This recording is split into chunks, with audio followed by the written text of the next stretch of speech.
UFC Vegas 110. These are the full card predictions and the betting breakdown. Looking forward to talking about each of the matchups on this card. So make sure you guys smash the like button. If you're new to the channel, subscribe. Turn the post notifications on and make sure you share the video too. And also note, I'll be live for the entire card Saturday, 4 p.m. Eastern time. Don't miss the fight companion. And let's get into the first fight of the night. We got the ladies going after it. Talita Alencar versus Ariane Carnelossi. The pick is tough. I'm going to go Alencar. I feel like I've been flip-flopping all day. The reason I'm picking Alencar is because of the active competition. She's fighting a lot since arriving to the UFC. We saw her debut year and 10 months ago. Listen, kind of a bad decision that went her way. It worked out in her favor. After that, Stephanie Luciano in the rematch tuned her up, but Luciano's a great prospect. Recently, she dominated Vanessa Demopoulos. She also lost a grappling match at UFC BJJ 1. But I like the fact that she's still grappling at a really high level and staying active with competition. When on the opposite side, Carnelossi hasn't fought in a year and 5 months. Carnelossi hadn't fought before then. It was what, 2 years before that? Now we're looking at 4 years. Like, inconsistent pro fighting career of Ariane Carnelossi. Now she's got a good record, 15-3, and a lot of outside the UFC experience.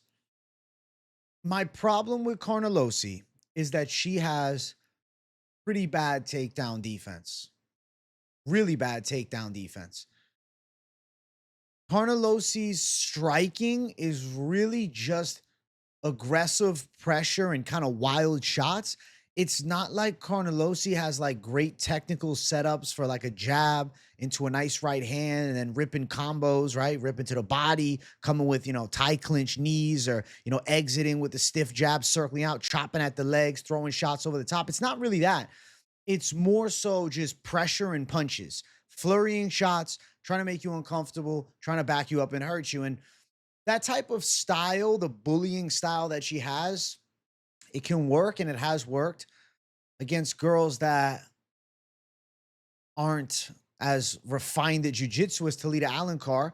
I mean, she was able to beat Estela Nunes, who's pretty much a pure striker, and she used her wrestling in that fight. Before that, stopped Na Liang, but she was getting taken down in the first round. Na Liang takes a lot of people down. She's just horrible.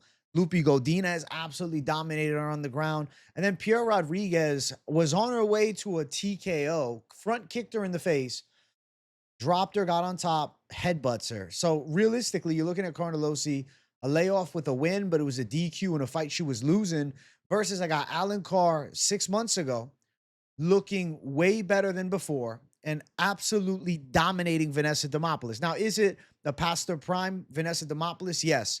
But Demopoulos has pretty good jiu-jitsu. Demopoulos isn't the physical specimen Ariane Carnelossi is. Carnelossi is freakishly jacked and strong. If she can keep this fight standing, I think Carnelossi can land some power shots. But my issue is she's going to be on her back at some point.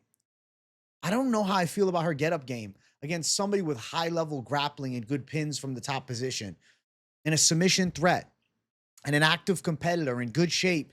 And honestly, Talita Alencar doesn't have as menacing of a physical frame and physique as Carnelossi does, but she's strong and in shape. She has good grappling strength.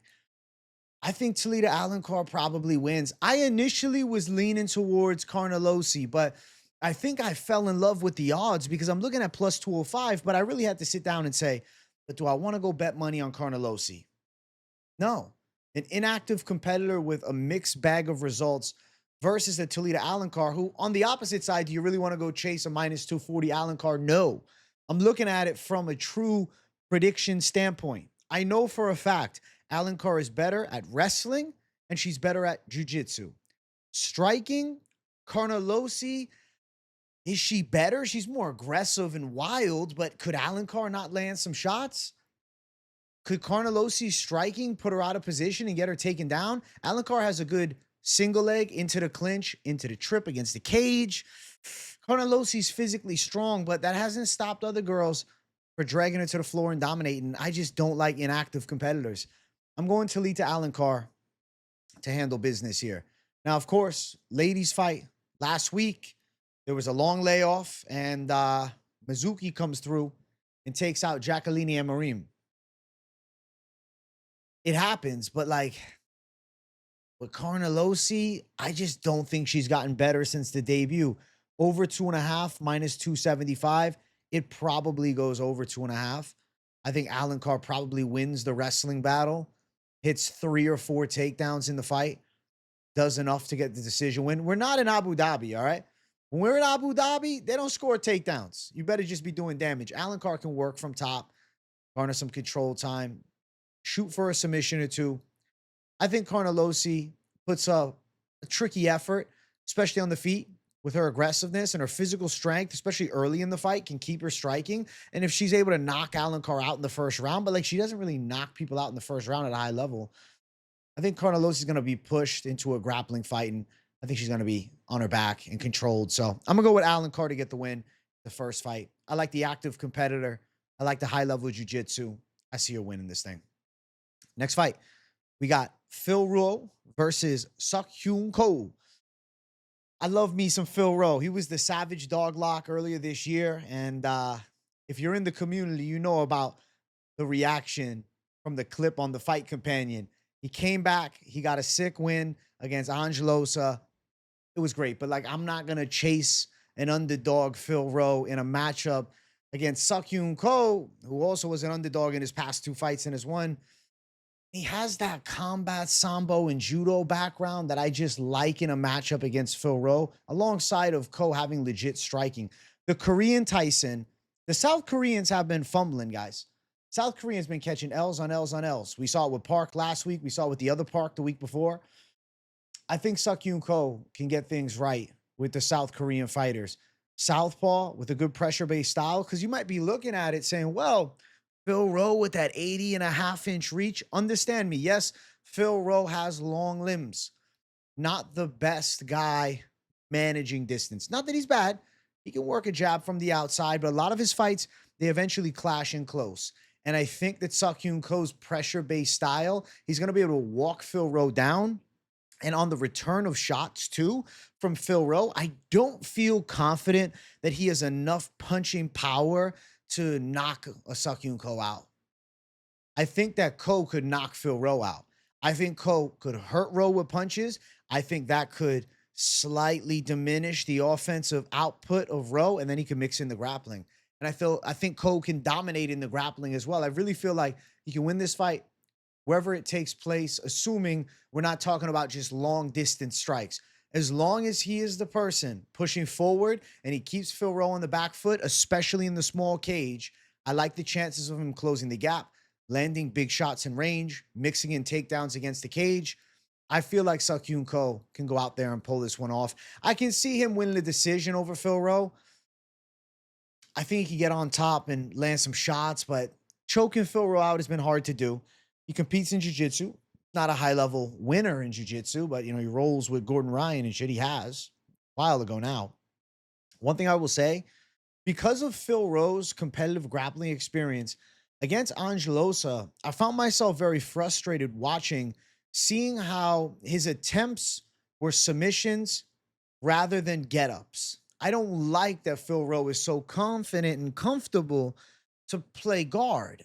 He doesn't have an urgency to get back up to the feet. And I think Ko could hit him with some trips on the inside. I think Ko can land some big punches in close range. I know Seok Ko's only got that one UFC fight, big upset against Oban Elliott, but he looked good everywhere. And I'm looking at Phil Rowe on the other side, 1-2 in the last 3. He was losing that Angelosa fight. He got dropped by Angelosa. Losa gassed, and he got the comeback KO, and I was so happy that it happened. But I'm not going to go chasing miracles twice. I'm going Seok Ko to pull this one off against Phil Rowe. And I do think he is live for a knockout. There's a chance that he puts him away. Looking at the lines here for this fight, Ko is a minus 200 favorite. Phil Rowe, plus 170 underdog. I think the odds make sense. Let's see what the over is. Over 2.5, minus 125. Maybe over 1.5 is better, especially if it's like minus 250 or minus 300. You're looking for like a longer shot in the parlay or something like that. I guess this wouldn't really be like a long shot, but you're putting it into like a parlay, maybe a safety, maybe a longer shot that you want to add something. I think that would make sense, but we'll find out what the lines are looking like later on in the week. But right now, I have to say, I think Ko is able to walk Phil Rowe down. I think Ko can threaten with takedowns. I think he can work some big shots from top, positional dominance. And I will say this, if they start slugging in range, Phil Rowe, tall and long, but in that boxing range when they're in the red zone on both sides, Ko's power is a factor. He's also a southpaw. I can see him landing like a big close range straight left or a check right hook over the top. And I could see Rowe get knocked down like he did against Angelosa and potentially Ko finishing the job. Seok Ko to go out there and get it done. I believe he's going to perform well. And I think he beats my guy Phil Rowe in this one. Sorry, Fresh Prince. Not this time for me. Next fight, ladies going after it. Montserrat Conejo Ruiz versus Elise Ardelean. You're killing me with these ladies fights.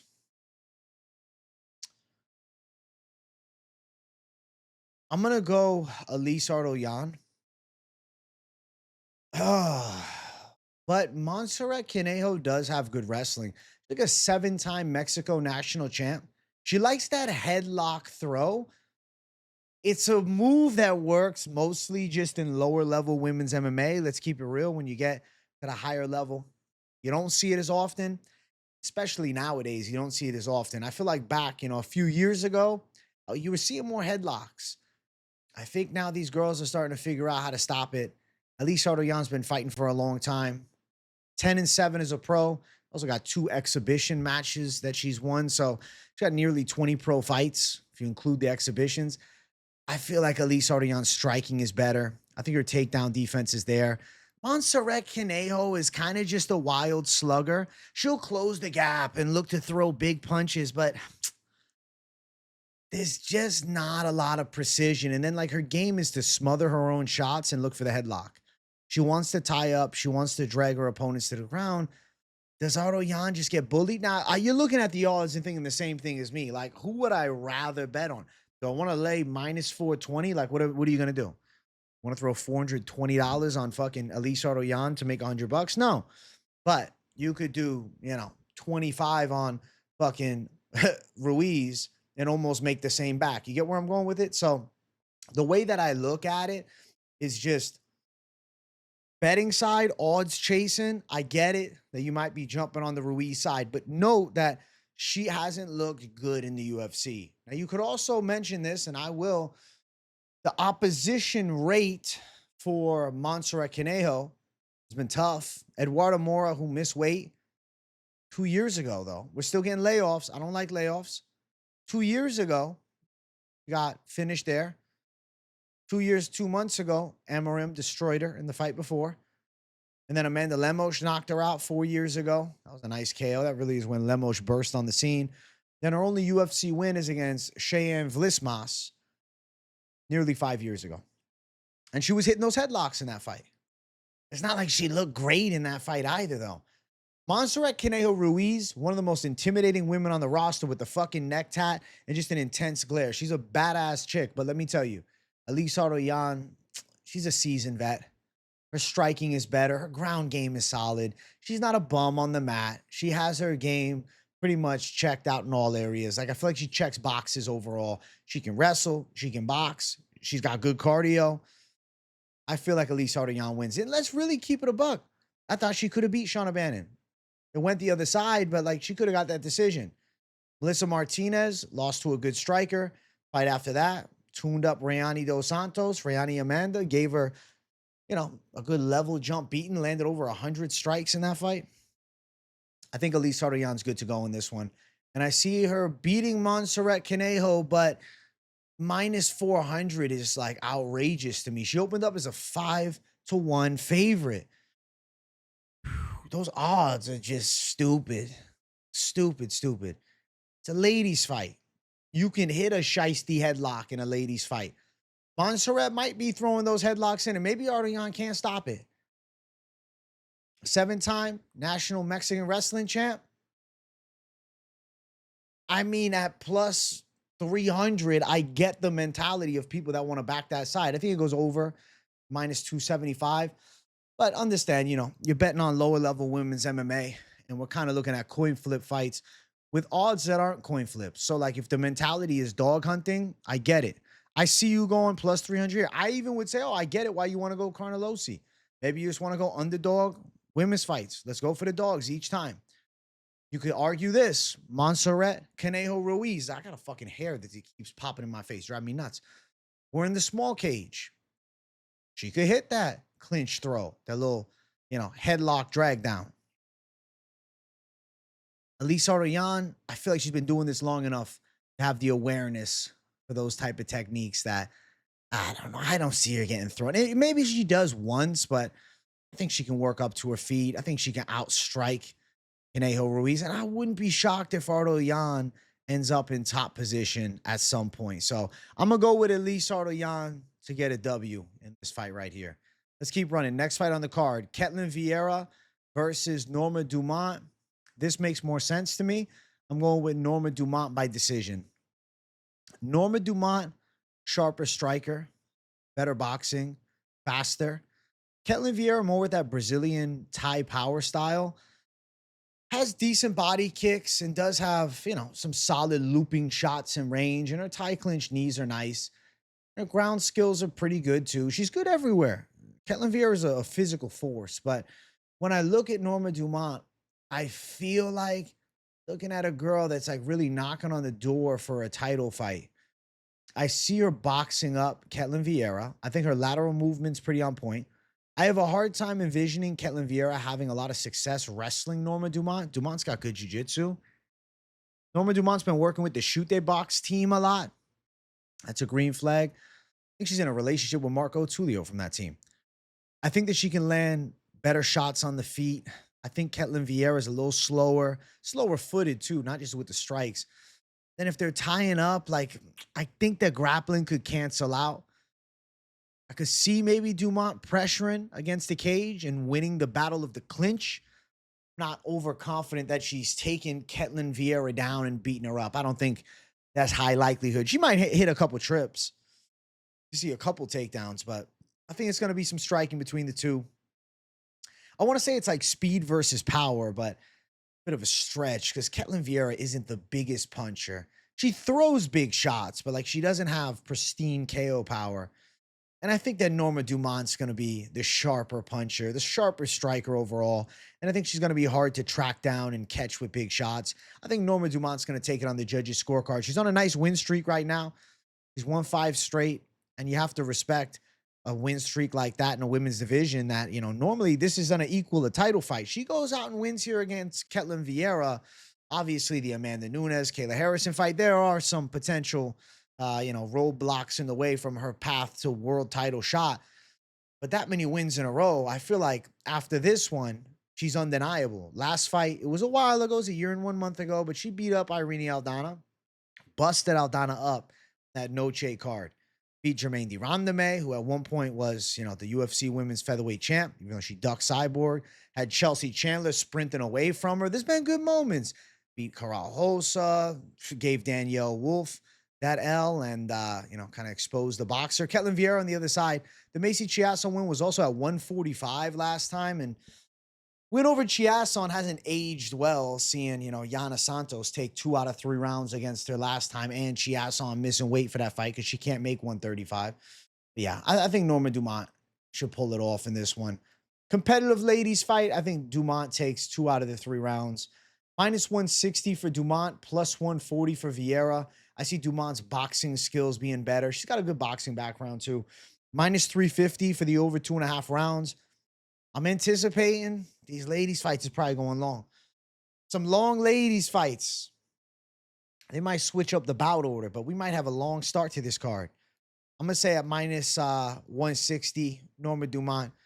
Pretty live to handle business here. I like the momentum. Obviously, Ketlen Vieira's most recent loss to Kayla Harrison, who's the world champ. So not like a terrible L in that matchup. But I do think that Dumont can clear in this fight right here. I feel like we've seen win-loss for a little while with Ketlen Vieira. I think a loss is coming away this weekend. I'm going Norma Dumont by decision. Next fight, we got Donte Johnson versus Cedric Dumas. We got Donte Johnson, who fought at heavyweight and got a knockout on Contender Series versus Cedric Dumas. Give me Donte Johnson at middleweight to go out. And I think he's going to knock Cedric Dumas out as well. Dumas stepping in on short notice. He's replacing Nick Klein here in this spot. Had the no contest a little over a month ago against Zach Reese. Hard kick to the balls.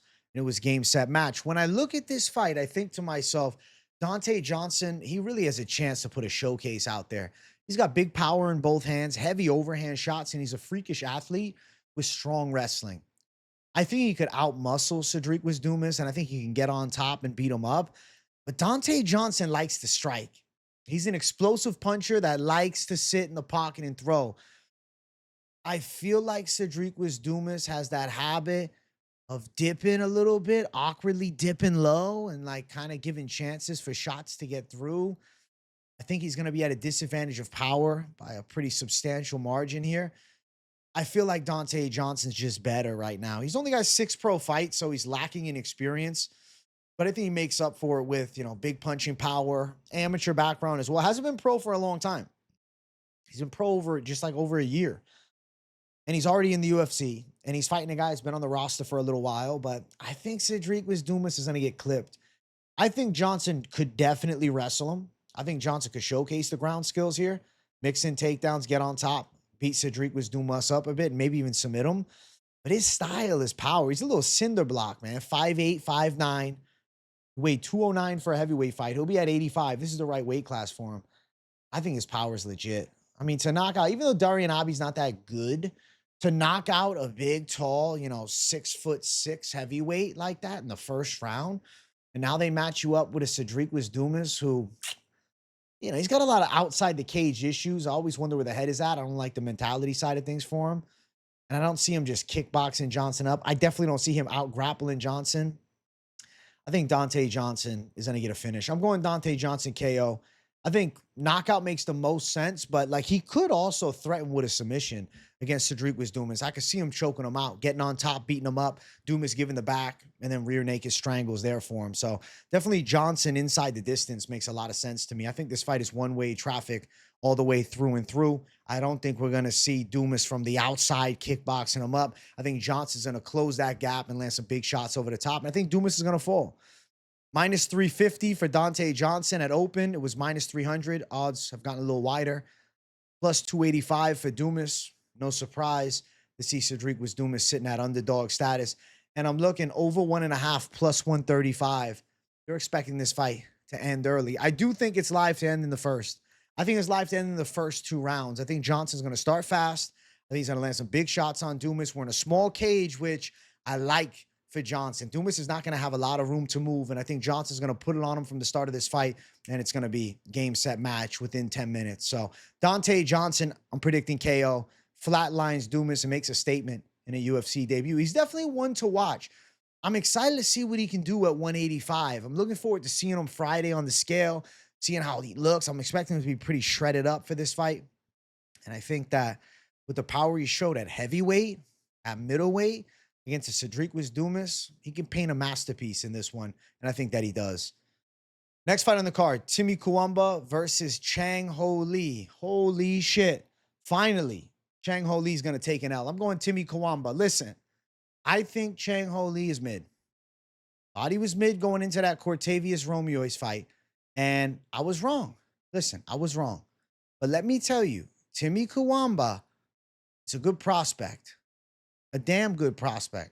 His striking's nice. Now, this fight taking place at bantamweight according to Tapology, but I want to make sure we double check because occasionally, you go to Tapology and it doesn't have the right weight class. Let's see. Is it Timmy Cuamba, the bantamweight for this fight? It's interesting, right? Because Chang Ho Lee, more comfortable with the weight cut. It gets in my head a tad, but we're going to double check this right now. Got the card right in front of me here. All right, let's see. Let's make sure that the weight class is right. It's a bantamweight fight. Timmy Cuamba at bantamweight. It's crazy he debuted at lightweight, but he had no issue making that weight. And it's not like he's the biggest guy I've ever seen at featherweight. Has he ever fought at bantamweight as a pro? What was the lowest he fought at? 47 in boxing, lightweight, featherweight. Deciding to cut down to bantamweight is my one fucking worry.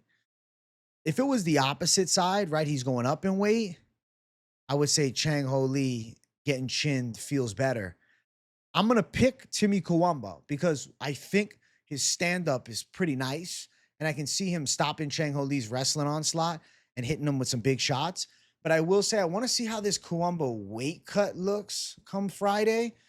I'm not concerned about his lack of discipline. It's not like he's a big featherweight, but he is, 5'9" with a, he's not jack, but he got a decent amount of muscle. So I'm curious to see how the weight cut goes down to 135. But what I will say, Timmy Cuamba's stand-up game is a big problem for Chang Ho Lee. And I don't think Chang Ho Lee's wrestling is all that. Chang Ho Lee's able to run through Cortavious Romeo. He's just mediocre. Mediocre, man. And I don't think Chang Ho Lee is sensational. I mean, the Long Shao fight, he barely got that split. And I get it. Long Shao's a savage. Long Shao, I mean, he always brings a heavy-paced fight in your face, doesn't quit. Like, absolutely, he's a dog. I just look at Timmy Cuamba and I see slicker stand-up. I see better boxing. He's fought as a pro boxer. He's got fast hands. He's got power in his hands. He's got good timing on his straight shots. I think Chang Ho Lee might be getting dropped and slept here. He's got a great 11-1 record, but I don't know. Timmy Cuamba seems live to win. I will say, though, with the caveat of Friday is the tell-all, we'll see how the scales look and we'll get it figured out. What I'll tell you about Chang Ho Lee is a pressure fighter. Chang Ho Lee likes clinch striking. He likes close range striking, and he likes hitting the takedowns. He does have decent tight clinch shots, but I think Cuamba can land punches as Chang Ho Lee looks to close that gap. I think Chang Ho Lee at times is reckless with the way that he closes the gap. And it is kind of like a bull matador matchup. If you watch Timmy Cuamba's fights, very often he likes to be off the back foot and he likes to be circling. He'll have moments where he darts into range, lands big shots, and then will push the offensive attack, but is very comfortable to be more on the outside and circling laterally, whereas Chang Ho Lee is looking to clash. I'm excited to see how it works out, but I do think Timmy Cuamba, if he has the same abilities that he did at 145, down at 135, I think we're looking at a winner. Of course, that extra 10 pounds cutting weight when he made 146 last time, hopefully his weight cut goes well. Friday will be the tell-all. But I am going to pick Cuamba to win, at least for now. He is a minus 137 favorite. At open, he was a big underdog, plus 170. Line is flipped. A lot of the community likes Cuamba to win, plus 117. But Chang Ho Lee, 11-1 as a pro. He's got a great record. Over 2.5, minus 180. I could see Chang Ho Lee melted, man. I could see Cuamba rocking him. I mean, the knee against Romero was fantastic. The debut with Balagioki looked great. Lucas Almeida made him look terrible, to be fair. But I think he's a lot better than what he showed in that Lucas Almeida fight. And at 26, vast rate of improvement, deciding to cut down to 135. Charles Jourdain was a long time UFC featherweight. At 135, he's, finishing Davey Grant and looks to be on the trek to the top 15. Not saying Timmy Cuamba's on the way to the top 15 right now, but what I'm saying is he might look better at 135 than he ever did at 145 pounds. And, Charles Jourdain started his damn UFC career up against Des Green at 155. So with Timmy Cuamba debuting on less than a week's notice against Balagioki at lightweight going to a split decision, if he can make 135 without issue, I really think Chang Ho Lee's in trouble. And I do think Timmy Cuamba is the guy to give him his first UFC loss. I'm going to go Cuamba KO, but obviously we need to see how this weight cut goes and if there's any red flags around it. Next fight, feature prelim. We have Kevin Christian versus Billy Elekana. Give me Billy Elekana. Get Kevin Christian out. I don't think Kevin Christian is UFC level. I don't at all.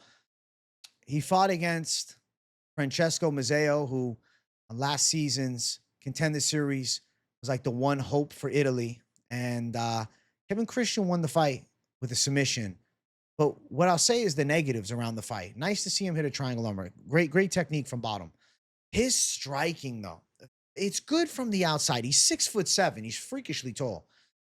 But he's like very plodding, slow-paced, bump, bump, bump. not much explosiveness or big power on his shots. He doesn't have like snappy kicks either. He's got a confident jiu-jitsu bottom game. Thing is, I think he's too comfortable from the bottom. Like, okay, he submits Mazeo over a year ago on Contender Series. But now you're fighting a Billy Elekana, who's got 2 UFC fights. He was fighting on the PFL Challenger Series. He made his debut on short notice against Bogdan Gushkov. And you'll remember the submission loss to the dangerous striker in Bogdan Gushkov. But what you'll forget is that he had Bogdan's back in round 1. Billy Elekana looked good in his debut.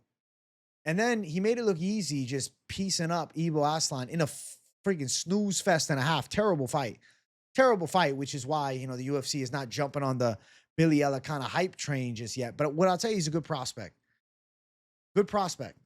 Technically sound boxing, patient fighter, good in all areas. You mix in the wrestling with the striking.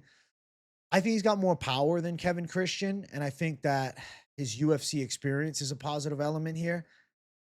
I just don't see Kevin Christian as like dangerous, I guess really would be it. Like the guy that he beat in Mazeo, he lost recently. I've been tracking his career a bit. So it's not like he has this high level win. The outside UFC stuff, you know, it's against journeyman guys. I mean, there's an 18-5 guy 6 years ago. He also, you know, it's not like he's got that many fights. A year and 8 months, and then we're looking at 6 years. I think Kevin Christian is going to get shown a little different level against Billy Elekana. I can see him getting out wrestled. I can see him 3 rounds of just getting outworked, outboxed a bit, pressured up against the cage, taken down. I can see Elekana grinding him out a little bit. It could be a boring fight, to be honest with you. Shit, Elekana might be on the shit list for the UFC if it's another snooze fest here. But I just think Kevin Christian is not UFC level. I think Elekana is. I think Elekana is decent. And I think Billy Elekana takes this one home. I'm predicting him to go out there and win, and I think he does it pretty handily. Minus 250 for Elekana, plus 210 for Kevin Christian. I'd like to see Elekana showcase some finishing ability in this one, but I won't be surprised if we go late. And over 1.5 minus 115, surprised to see over 1.5 minus 115. I think it is live to go over 1.5. I mean, if you look at Elekana's resume, got 4 of his wins by decision. He does have 3 first-round knockouts, which you got to put some respect on that. You know, and outside of the UFC, winning in LXF, we'll say LXC, knocking out a guy who's 4-0. But when he fought at a better level, right, LFA, PFL Challenges Series, PFL, decisions, going longer. I think he gets a finish, but I'm just saying I don't know for sure if it's first round. I could see it a little bit later. Kevin Christian as a pro, no, he's been knocked out in the second round, and he's been submitted in the second round. So round 2 seems to be a weakness for him. And look, later stage round 2 when he was knocked out as well. Does it really matter with those statistics? No, a big shot can land in 7 seconds, and it could be game, set, match. Maybe this fight goes under 1.5, and it ends under half a round. But I do think Elekana gets the win. I'm just saying I could see Elekana being patient. His style is more so patience as opposed to rushing the finish. I think he's going to pick his shots, find some range. I mean, obviously, he's against a guy longer than him and Kevin Christian, but I just see Christian having a hard time keeping Elekana off of him and away from him. And I will say, there's a chance that Elekana shows some real power here. Maybe he ends up dropping Christian. Like, I could see Christian being chinny. I don't have the truest of evidence that he definitely has a glass jaw, but what I'm saying is he's fighting a guy that actually has some skill in Billy Elekana. Mazeo was not that level. Not close. Elekana shows him levels, and I think Elekana finishes him. Potential, finish with the hands, potential submission. I think inside distance, more likely. I'd be disappointed with a decision, but if Elekana pulls a safety first style, I'm not going to be shocked looking at how his last fight went. But I'll predict Elekana inside the distance. Let's jump to the main card opener. If you guys are watching and enjoying, make sure you hit that like button. If you're new to the channel, make sure you subscribe. We got Nascimento versus Cody Durden. Note that Cody Durden took this fight just a few days ago, filling in for Rafael Estevam. So short notice spot for Durden. He's lost 2 in a row. 4 months ago, Ochoa violently chinned him. Fight before that, it was 10 months back. He got ran over by Joshua Van.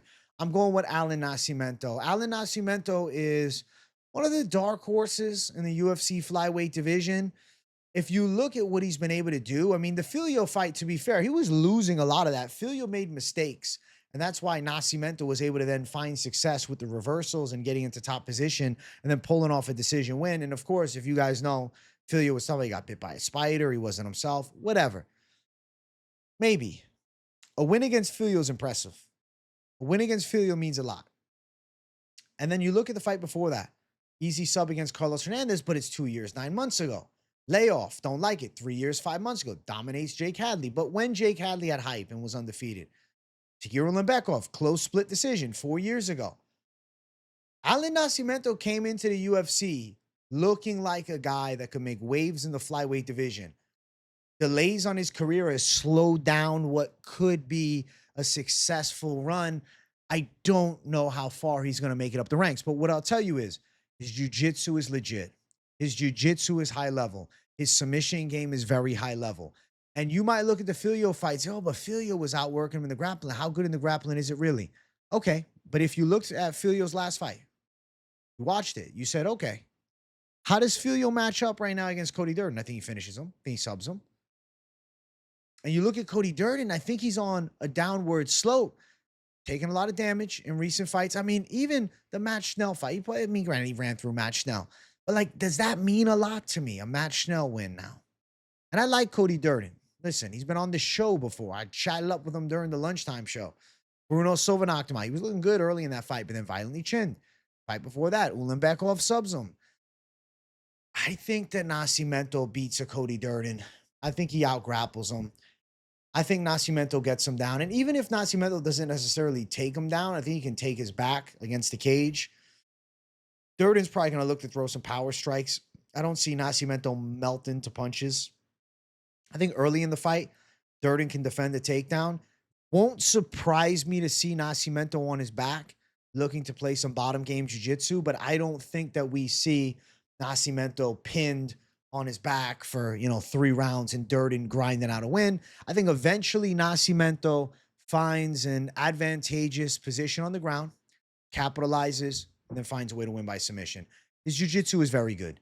And I think that Cody Durden, submittable, maybe towards the twilight of his career. He's still young at 34. And it's not like he has awful losses, but like badly chinned by Ochoa, taking damage against Van. The Bruno Silva knockout was tough for him. Quick sub against Ulanbekov. Whereas Nascimento, it's been inconsistent, but now we got him back. 5 months back.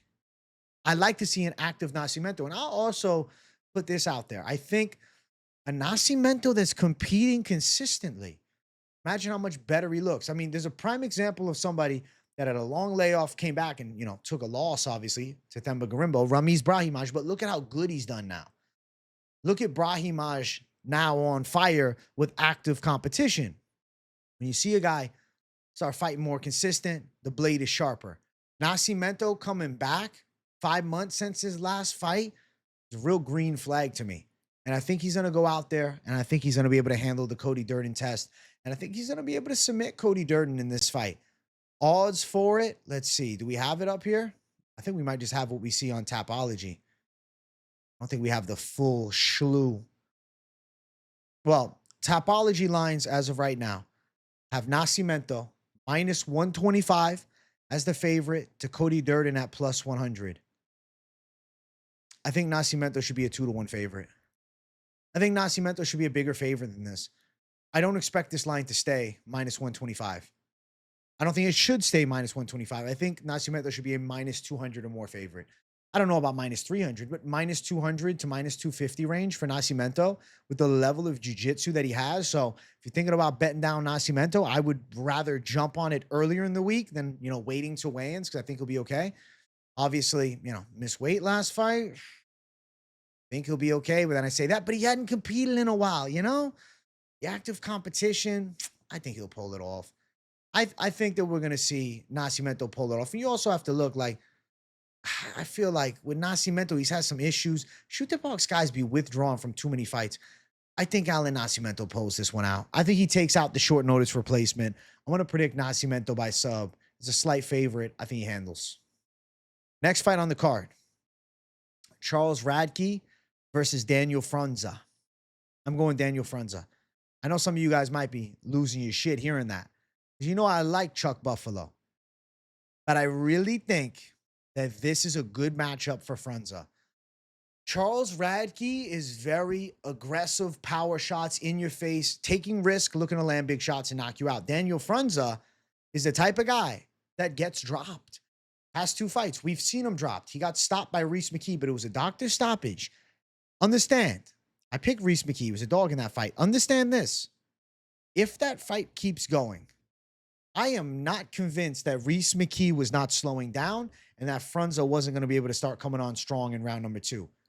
Vadim Kutsi, a lot of hype on him, fought Daniel Frunza on Contender. Dropped him, gassed himself in round 1. Daniel Frunza stops him in round 2. Daniel Frunza has proven, I think, at least, the last fight he didn't get the chance to, but as long as it ain't a doctor stoppage, he has an ability to come back from big damaging moments because he has a high level recovery rate. I look at Charles Radtke and I think of big power early. He won the Mike Mathetha decision. But if you look at Radtke's 2 most recent UFC wins, first round KO, Urbina, first round KO, and then a wash Matt Semmelsberger, first round KO. What happens when Radtke lands the kill shot, drops Daniel Frunza, does not finish him, Frunza recovers, Radtke lands some more big shots, Frunza recovering, Radtke going for it, slowing down, Frunza now coming on strong. Frunza now pressing. Frunza now landing good shots to the chin.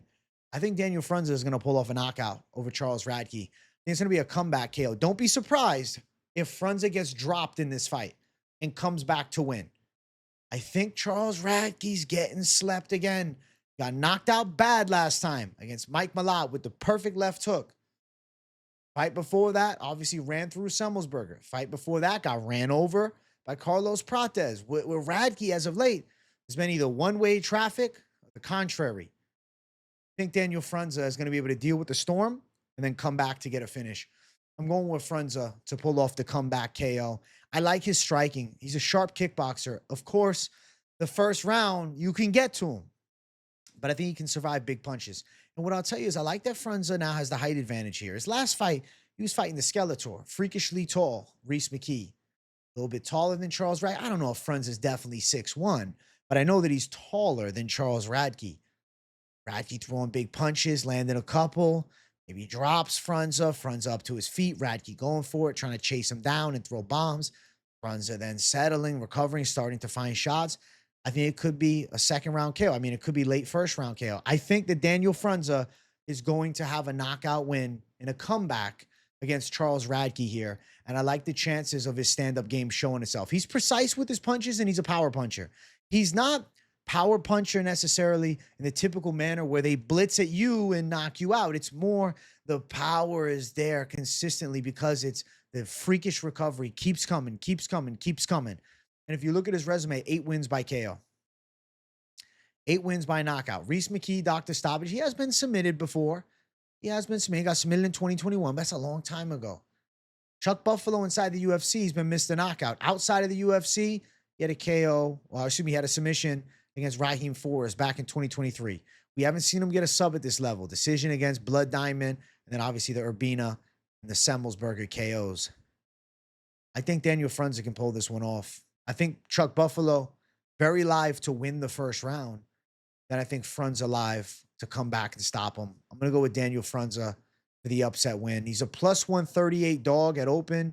He was plus 105. Wow, the odds were close at open, but it spread towards the Radtke side. I like Frunza's comeback ability. I get it. You're like, yo, but Reese McKee, though. I know. Styles make the fights. And also note, Radtke goes one way or the other. Full blast or he's getting blasted. I think he's getting blasted after having some success. Under 2.5 rounds, minus 105. I expect this fight to end inside the distance. I think it's going to be a violent fight.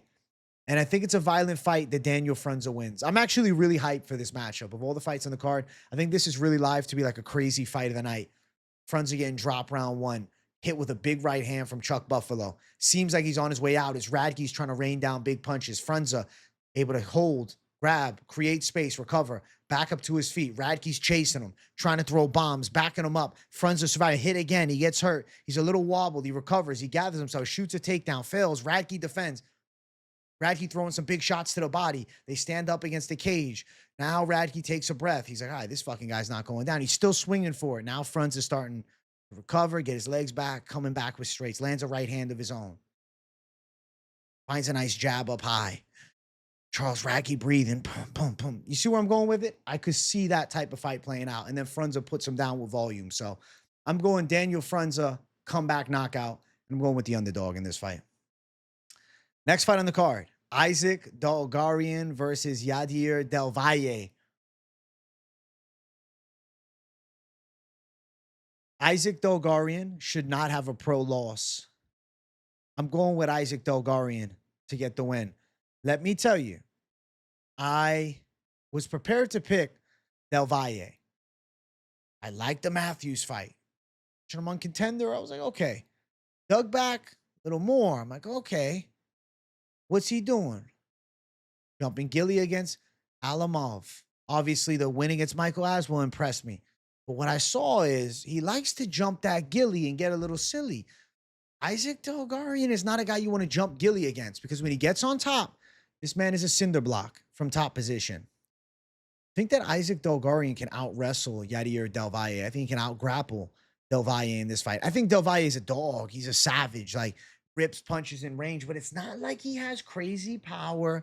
It's not like he's a real refined striker. He's more of a pressure grappler looking to finish fights on the ground. That's exactly what Dulgarian does. And Dulgarian has high-level fight against C-Rod, which he lost by controversial decision.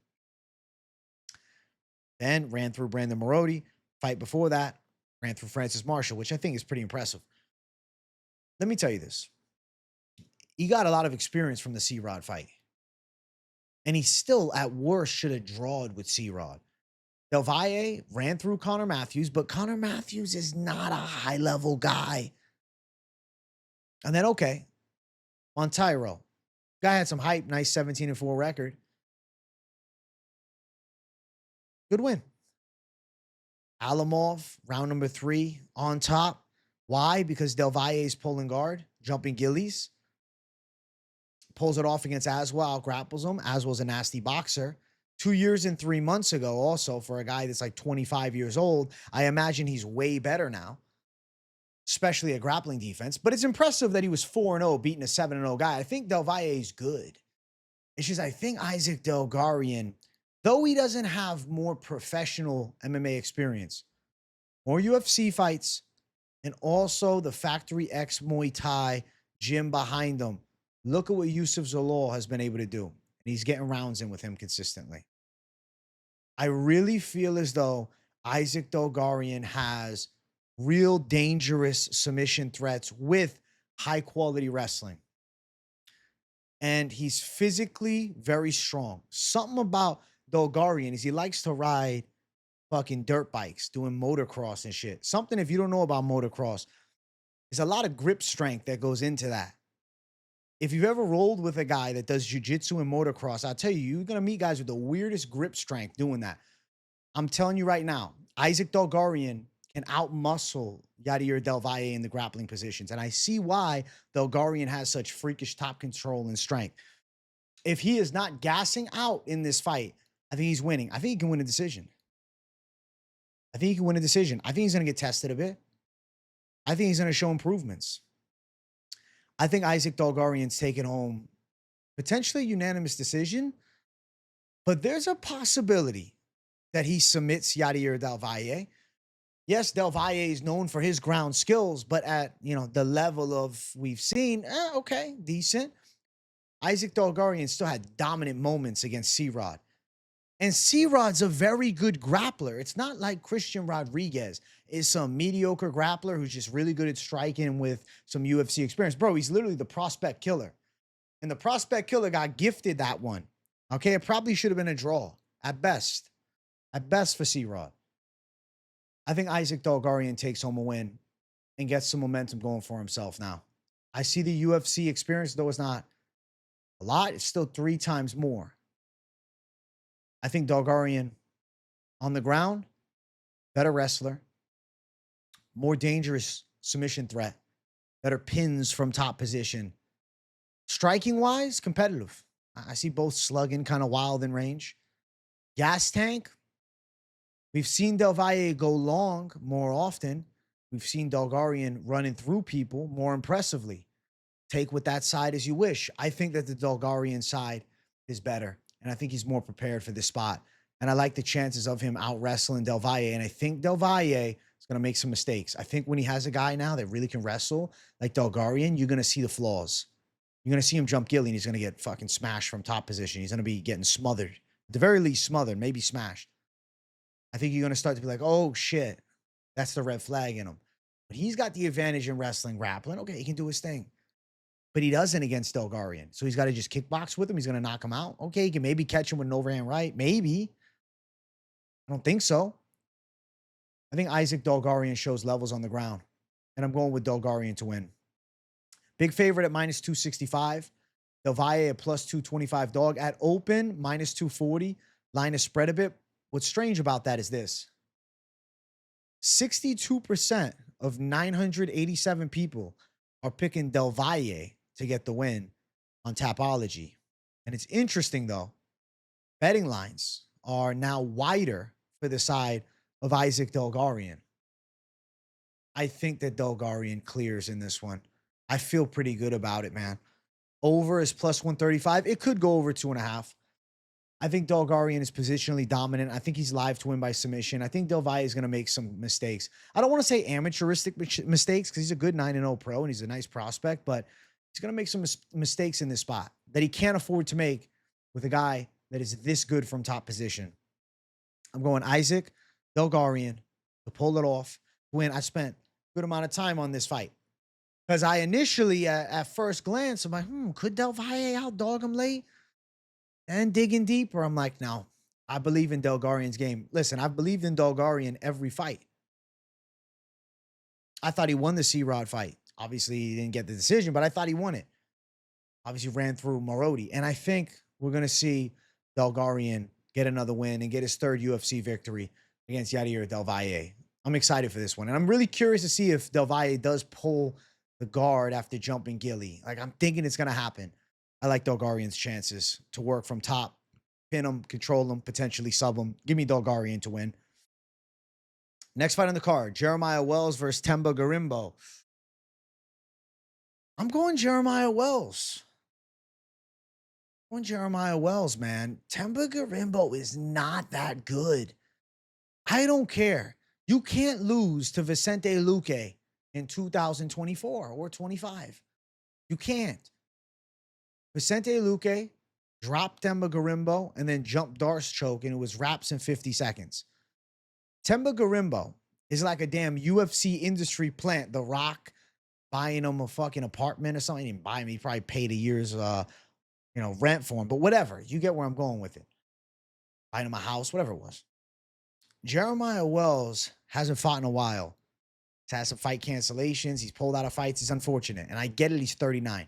But Jeremiah Wells is not your average 39-year-old. Jeremiah Wells is a fucking dangerous fighter. Power puncher. Scary power. The way he knocked out Court McGee was terrifying. The way he started his UFC career off against Warley Alves, terrifying. Jeremiah Wells is a dangerous striker with legit power. Jeremiah Wells is a good grappler. Jeremiah Wells can wrestle. Jeremiah Wells is strong from top position. He's going to be shit on because of this fight right here. Matt Summelsberger, okay? Split decision. Got hurt against Matt Summelsberger. Understand that Matt Summelsberger, after that fight, never looked the same. Jeremiah Wells took everything Matt Summelsberger had, okay? He had beaten Jake Matthews, and then bam, Jeremiah Wells split. After that, Medic KO loss. Preston Parsons decision loss. Charles Radtke 50 seconds. I'm telling you right now, Jeremiah Wells is a problem. For Temba Gorimbo, trouble. Split decision with Max Griffin, he still got it. Yeah, it's a year and 8 months ago. I know it's a layoff. Wells been doing this a long time. I'm not over concerned about the layoff here. Fight before that, Carlston Harris, comeback sub against him.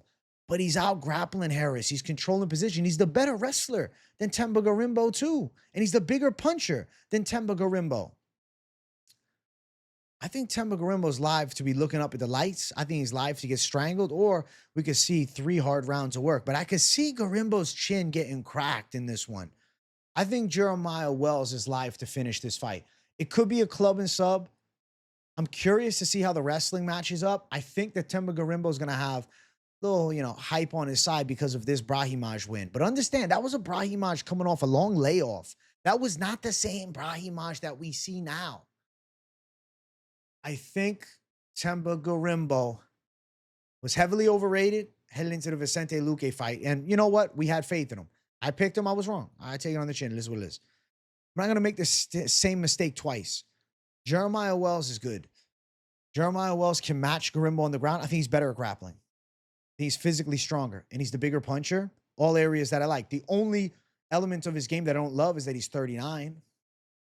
A little older. But I think he still got it. Representing Philly. Tough squad out there in Philly. You train at a good gym with all the savages in Philly. Marquez MMA. Come on, bro. I'm going with Jeremiah Wells to find it. And I think that he goes out and he finishes Themba Gorimbo in this fight and gets back on track, man. I remember the Jeremiah Wells hype when he burst on the scene. Easy to sleep on him now, but I think he's turning up here. Plus 110 for Wells. He opened up at plus 155. Line has come down. Gorimbo opened up at minus 180. See why. Over under, not crazy about it. Overs plus 105. Wells could grind the decision here, but his style is violence first. I can see Gorimbo getting flatlined. I really think there's a chance Themba Gorimbo is violently chinned. He's been knocked out once as a pro, the second round, a long time back, 2017. AJ Fletcher caught him in the Gilly in 2023. Yeah, that's a while ago, 2.5 years. Jeremiah Wells has a good game overall. 4 subs, 5 KOs, 3 decisions. He can do it all. Jeremiah Wells does have that 1 submission loss. When was it? Bruh, come on. When was it? Oh, it was the Anaconda here against Carlos Harris. Almost forgot. My God, the comeback. That was fucking fluky, though. I don't even know how Carlos Harris pulled that off. He had one final moment of magic. It made so little sense that I forgot it was 2 fights ago. But he was winning that fight beforehand. He was on top. He was looking good. Got caught in the Anaconda. I don't think Gorimbo has that type of bottom submission threat. I think Carlson Harris is better at jiu-jitsu than Themba Gorimbo for sure. Better at wrestling too, and he was on his back. I think Themba Gorimbo is a worse version of Carlson Harris, if you want my honest opinion. I'm going Jeremiah Wells for the upset. I'm picking him to get the finish. I think knockout is live, but I could see a club and sub. Jeremiah Wells to handle business and get it done against Themba Gorimbo. And I like the chances of him hurting him with big headshots. I'm going Wells to win. Let's go. Co-main event. Waldo Cortes-Acosta versus Ante Delija. A big heavyweight fight. Ante Delija burst onto the scene. UFC debut, ran through Marcin Tybura a little over a month ago. Now he takes on Where's Waldo coming off the loss to Pavlovich. I'm going to pick Ante Delija. I'm going to trust Delija. I like Waldo. I pick Waldo very often. The reason I'm not loving it is because the UFC Apex. That small cage with Delija's pressure style, I could see Delija more so fighting a smother style as opposed to, trying to follow suit with what he did to Marcin Tybura and get a violent KO. He could catch Waldo with some shots, but I think cage pressure, control, threatening with takedowns is also really live in this fight. The thing with Waldo is he doesn't have big punching power. He's got good boxing. He's got a long, sharp jab. He's got good body work, the slapping overhands, but there's not a lot on them. You can walk Waldo down, and there's not a serious risk on the other side of getting chinned. I like that a lot for Delija because I think he can walk Waldo down, get in his face, throw big shots on him, and then look to take him down. And even if he's unsuccessful with landing those takedowns, I think the pressure against the cage and winning the dirty boxing, that could be enough to score it on the cards. And being that we're in the small cage at the Apex, 3 steps back, and next thing you know, Where's Waldo is pinned up against the cage by Ante Delija. I think Delija is able to implement a pressure game plan. He looked like a terrifying force against Marcin Tybura with that knockout. To be fair, though, Tybura is checked out. Waldo is not. Waldo's coming off a Pavlovich loss. He still went all 3 rounds against the dangerous puncher. Got clearly dominated, but still went 3 rounds. You also look at the fight before. Yorgan De Castro blitzed through him easily. He did lose to Valentin Moldavsky by first round KO in PFL, but we'll forgive Delija from that because he's had success in PFL as well. I think Delija, I think he's good in this heavyweight division. I think the style is what I like, really, in the matchup specifically and the size of the octagon. If we were in the bigger cage, I would say, you know, where's Waldo's distance striking? He could make it a problem. But something tells me Delija's walking through everything Waldo throws, and then he's able to outmuscle him on the inside. And I can see Delija taking Waldo down. And I think Delija on top could grind Waldo out. I also really think that Delija is on fire right now and hit his stride, whereas Waldo's coming off the loss. Momentum halted a bit. He got a big win on short notice against Sergey Spivak. But that was a close fight. And that was 4 months ago. It wasn't long ago that he fought Spivak. Got a close win. I think Delija is better than a Spivak. Bigger puncher. Takedown threat. A little better. More mobile than the side of Spivak. And Spivak gave Waldo some problems on the feet as well. I think we're going to see Ante Delija win. I'm going to pick him. I think he's live for a decision. I think we can go all 3. Potentially a stoppage. I mean, if he knocks out Waldo, that's a big deal. Put Waldo out would be crazy impressive. But he could grind against the cage, pressure, takedowns. Delija's got good wrestling. Delija's got aggressive boxing. Delija is a forward pressure-based striker with a guy who likes to sit on that back foot and pick shots. I think he can't just pick shots from the outside here. He's going to have to come forward, keep that back off the cage, but that's not really Waldo's style. And then add into the difficulty of the small cage to do it. And a big cage is tough enough. The small cage is Delija's world. I think in close, I think we could see Delija hit a takedown as well. Waldo hard to take down. He's proven difficult to wrestle up. But I could see Delija wrestling him up. I'm going Ante Delija to win against Where's Waldo here. He is a slight favorite, pretty much even odds. Minus 118 for Ante Delija. Delija riding a ton of momentum. Dangerous puncher. Former PFL champ. Strong wrestling, pressure-based style versus point-hitting heavyweight. Waldo, let's be real, man. The knockout is Ryan Spann. When you look at what Waldo has done inside of the UFC, the guys that he has knocked out, Lucas Drejki was pretty fucking bad, okay? Ryan Spann, light heavyweight. I don't think he's putting out Ante Delija. I think Delija is going to make him uncomfortable. I think Delija outworks him.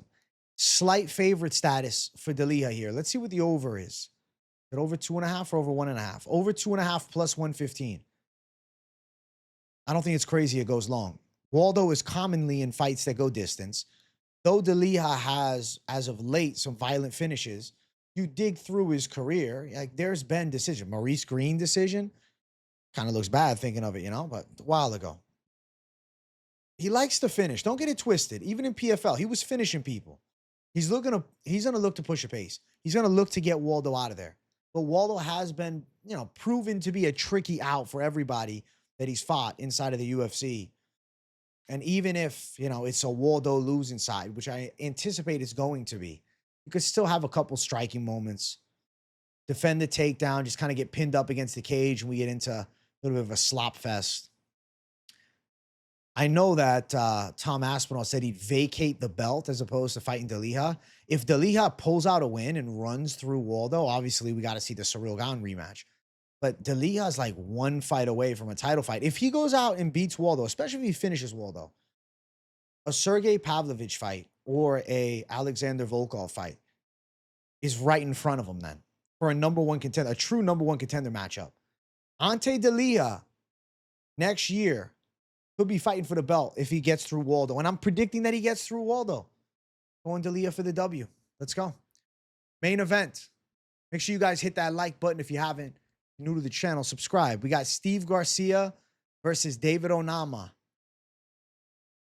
I'm worried about Steve Garcia getting caught with a straight right. I'm worried about him getting caught with a straight right. Oh, but I'm going Steve Garcia. When Steve Garcia is on, which he has been on for a while, 6 wins in a row, terrifying force to be reckoned with. Very pressure-based striking style, has weapons on weapons. He's very good with all 8 limbs. I like his aggressiveness. I like his striking pace. I like his well-roundedness. I like the knockout power. I like the elbows. I like the power in his hands. David Onama on the other side, though. Sneaky pop. Sneaky pop. This knockout against Gabriel Santos is a big one for me. I like Gabriel Santos a lot. I think he's a blue chip prospect. I think Gabriel Santos has a top 15 run on the way. Comeback KO. He's losing that fight. David Onama has legit power. As of the recent 3, you have not necessarily seen it. And he got dropped by Romero. He had to use wrestling against Giga. But Onama has explosive power. And Steve Garcia is the type of fighter that fights reckless. It's reckless abandon. And obviously, it's been working really well. And I think it can work here against Onama. But there is this little worry of Steve Garcia, because he's had so much success with 6 wins in a row, kind of being on God mode, right? Almost falling into his own confidence a little too much, that he just thinks he's going to buzzsaw people and just can walk them down. Nothing's going to hurt him on the other side. A David Onama punch can drop Steve. So I must put out the caveat of that. Steve Garcia worries me that he is overconfident because of the win streak and then gets clubbed by a big shot. David Onama could drop him early. But what I will say is, if we're looking at a 5-round fight, I think that Steve Garcia is going to be slightly, not all the way, slightly more poised, okay? Slightly more calm. I don't see Onama just slick shotting him from the outside. I think Garcia lands better shots from distance. I think Garcia has bigger moments in close. I think Garcia tracks him down and backs him up. I think Onama's going to have to look to wrestle. I think Steve Garcia's takedown defense should hold up pretty well in this spot. I could see him taken down. I don't see him grind it out. Interesting to have 5 rounds between 2 guys that are, top 15, back end. It's a great fight, though. Like, it might not be the biggest of the biggest as far as the rankings go. I mean, Steve Garcia is on fire right now, and so is Onama. But the matchup over 5 rounds is really interesting, because I'm curious to see how both of them come into this fight knowing that it's longer, especially Steve, who's had so much success buzzsawing people. I think Steve Garcia can eventually stop Onama. I think that Onama's best chance is, like I said, the early KO, first 2 rounds while he's full gas. But if we do get into a later stage, I think then Steve is also more live for a KO, with Steve also being live for an early knockout as well. I'm not saying he couldn't sleep Onama in the first round either. It's just when they're both at 100%, and if Steve's not respecting the power on the other side, coming out crazy, Onama can land something big, because he's got power in both hands, and he really is a freak athlete and very explosive. I think Steve Garcia clubs him with a big shot, though. I think David Onama gets rocked bad. I think Steve Garcia is going to buzzsaw him. The prediction is Steve Garcia knockout. I think it's going to be another sick win. I think it's going to be Steve Garcia hype going through the roof, fighting in a main event. It's a good spot. This is a must-watch Apex card. I know some people might be like, yeah, I don't know about this card. Oh, what? The main event, Onama Garcia. Trust me, it's a sick fight. These are 2 of the baddest dudes at 145. And the card has some legit prospect fights and a very high-stakes heavyweight fight with the new face, Ante Delija, a chance to really mix into the top of the division with a win. So this is a huge, huge, huge fight to me. Not a huge fight like, Tom Aspinall, Cyril Gane, but there's big fights on this card that have implications for the rankings. I love Apex cards that still have that. I think Steve Garcia is going to sleep David Onama. I see him clubbing him with the shot over the top. Steve Garcia's tricky, man. Steve Garcia is one of the wild ones. I think with Steve Garcia, the confidence being high is a great thing. I know that I'm saying, oh, I'm worried if he gets caught with that high confidence. I'm not necessarily saying that it's bad to have confidence. The only worry is like the way that he's closing the gap, throwing crazy to buzzsaw a Sungwoo Choi. As long as he puts the respect on the name of Onama, realizing this ain't a Sungwoo Choi. You leave that chin there and you just swing in, there's consequence. Onama not just going to lay down. Sung Woo Choi, I don't want to say he's a quitter, but like, come on. We've seen him melted before. Another element of this fight that I'm very interested in is the battle of Southpaw and Orthodox. I'm curious to see how Onama deals with that. With Steve plotting for big power hitting Southpaws are not that common. I think that we're going to see Steve put Onama away at some point within, I want to say, I'm feeling 2, 3, 4. Could be the first round, but I'm feeling 2, 3, 4, especially with both of them. Probably just like a little more poise on both sides because it's a 5-round fight. But I think Steve Garcia is too dangerous. He's too dangerous to pick against right now. Big blitzes, well-rounded, good elbows in range, good front kicks, good leg kicks. Onama, very reactive, hyper athlete, very quick, nasty explosiveness, big straight right. Well-rounded. Wrestling is in the arsenal for sure, but I don't see him just out-wrestling Steve Garcia. I think Steve Garcia drops Onama. KO. I'm going Steve Garcia by knockout in this fight. Minus 132 for Steve Garcia. David Onama plus 112. Like, I want a Mystic Mac around, but I'm seeing a chance of this being 3rd round KO. Onama slows a bit round 3. Competitive round 1 and 2, but Garcia having bigger moments. Landing some shots, maybe some body work against the cage, some knees to the body. Maybe cracks Onama with some big punches. The bar of gas is dropping. Then puts him away with a big flurry. Minus 115 for an over 1.5. It's a coin flip odd because it's a coin flip result. The pick on Steve Garcia to me is the most sensible. He opened up at minus 131. He's minus 132. Odds are the same. Tapology, though, 83% of the people picking Garcia. And I think you have to pick Garcia. Terrifying 6-fight win streak. Buzzsawing through people. Last fight, yes, it was a decision against Calvin Kattar, but he dominated Calvin Kattar. And Calvin Kattar is one of the toughest motherfuckers that's ever been in the UFC, period. I mean, look at the Max Holloway fight. The guy's chin is unreal. Fight before that, sick knockout of Kyle Nelson. That aged well. Look at Nelson, 2 weeks ago in Vancouver, going up in weight, beating Frivola. Really knocked him out in the first round, but then won a decision. Makes it easy with Choi beating Cortes-Acosta, who's on fire right now, dealing with his grappling early and then knocking him out in the second round violently. We saw him dropped against against Shailen Nordenbeke, though. That's what I'm saying. I'm just saying, early in the fight, Steve gets a little crazy. He could end up getting clubbed, but I do believe he'll be all right. His recovery's not bad. The Manshate fight was years ago. That was bad knockout loss at lightweight.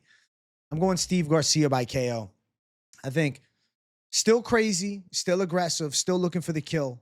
Maybe a tad bit more poised because he knows it's a 5-round fight. 2nd, 3rd, 4th, live for the finish.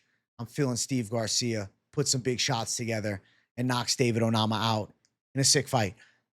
I'm hyped for this main event. I hope you guys enjoyed the full card predictions. Of course, we'll have more this card throughout the week content. So keep it locked in. Hit the subscribe button. Smash the like button. I appreciate you all. Let me know in the comments, what are your picks? Are you on the Mean Machine train with Steve Garcia? Are you thinking David Onama clubs him? What do you think about Jeremiah Wells?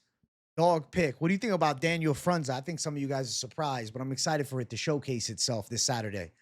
Keep it locked in with me. Turn the post notifications on. W in the comments if you got nothing to say. I love each and every one of you savages, and I'll see you all in the next one. All right?